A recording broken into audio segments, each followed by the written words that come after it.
Most people today know surprisingly little about ancient Persia. We picture it mainly through movies, legends, or the echoes of Greek stories, but rarely through what truly happened in the East. While Greece, Rome, and Egypt receive endless attention, the Persian Empire quietly stands among the greatest civilizations the world has ever known. At its height, Persia ruled nearly half of the world's population, a breathtaking achievement rarely mentioned in textbooks. So today, let's journey back across deserts, mountains, and centuries to discover the rise and fall of the empire that once ruled the known world. Most of what we think we know about Persia comes from three Greek writers: Herodotus, Xenophon, and Ctesias. But there's a catch. The Greeks were rivals of the Persians, and their stories were filled with misunderstandings, exaggerations, and sometimes pure invention. Even Persian names were distorted. Cyrus was actually Kurush. Darius was Darayava. Xerxes was Kashayar. Fortunately, we now have another window into Persia. Tens of thousands of clay tablets from the city of Persepolis, filled with everyday records, wages, supplies, travel permits, administration. These tablets show us Persia not as a mythical land, but as a complex and highly organized civilization. The Persians themselves did not begin as empire builders. They were Indo-Iranian nomads who migrated south from the grasslands of Central Asia, the region of modern Kazakhstan and Uzbekistan. They called themselves Aryana, a name that survives today in the word Iran. Their early life was rugged and simple. They practiced vertical nomadism, herding animals up mountains in the summer and descending to the valleys in winter. They wore trousers for horseback riding, something revolutionary for the ancient world, and tall felt caps called tiaras. To the city dwellers of Mesopotamia, the Persians appeared tall, disciplined, and strikingly different. Everything changed in the 6th century BCE with the rise of a single man, Cyrus II, Cyrus the Great. At that time, the Persians were still vassals of the Median Empire, but Cyrus led a rebellion against the Median king Astyages.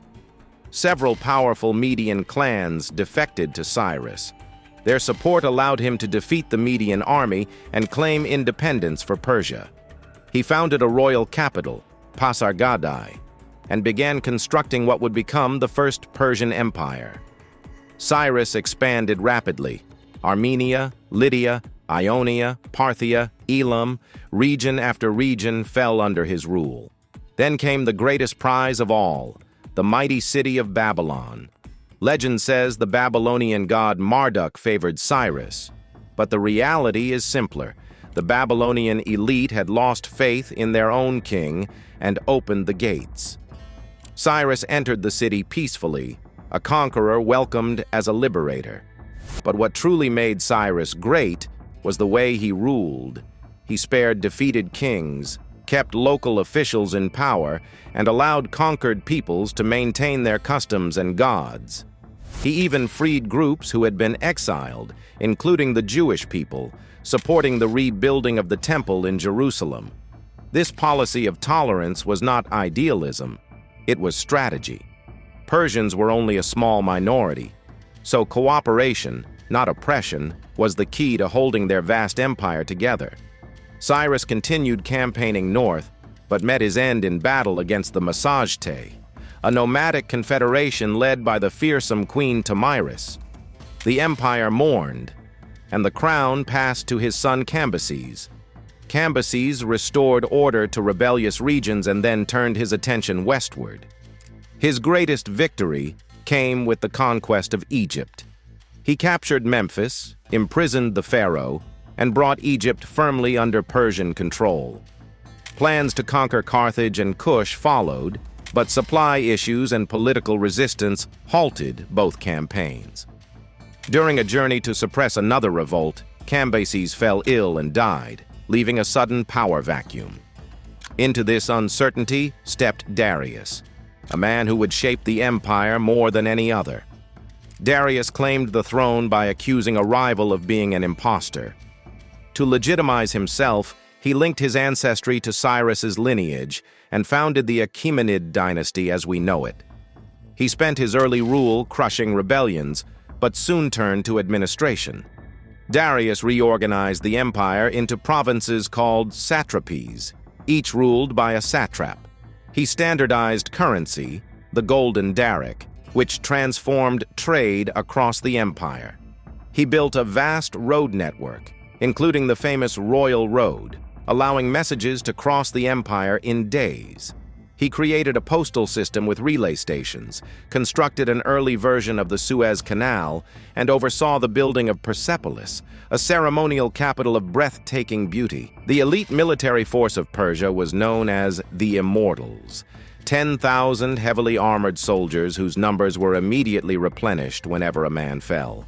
Archers, cavalry, auxiliaries from many nations, and even Greek mercenaries supplemented the army, making it one of the most diverse forces of the ancient world.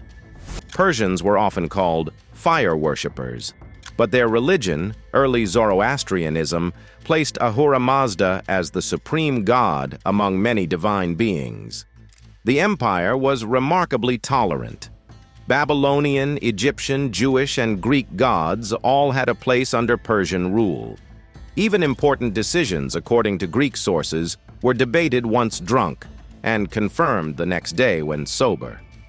Trouble began in Ionia, where Greek cities rebelled against Persian authority with help from Athens. Darius launched a punitive expedition, leading to the Battle of Marathon.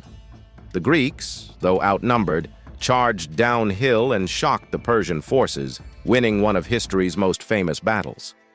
Darius died before he could return with a larger army.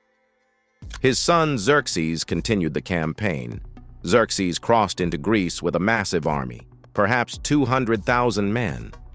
The Greeks made their stand at Thermopylae, where a narrow pass allowed a small force to resist a huge one. For 2 days, the Persians were held back.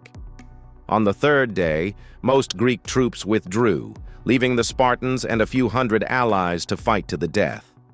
Xerxes entered Athens only to find it abandoned. The decisive clash would not come on land, but at sea. At Salamis, the heavier Greek ships destroyed the Persian fleet in the narrow straits, forcing Xerxes to retreat. The Persians eventually agreed to peace, ending their ambitions in mainland Greece.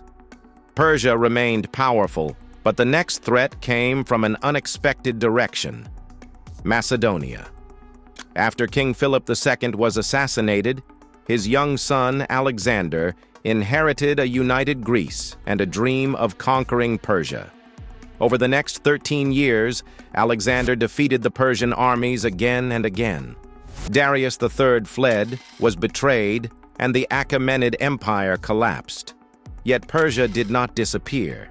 Its culture lived on through the Seleucids, the Parthians, and the Sassanids. The Persian language survived. Zoroastrianism survived. Its art, architecture, and identity endured for centuries. And even today, in the modern nation of Iran, the echo of ancient Persia is still alive. Empires may fall, kings may die, but some civilizations never truly fade, and Persia is one of them.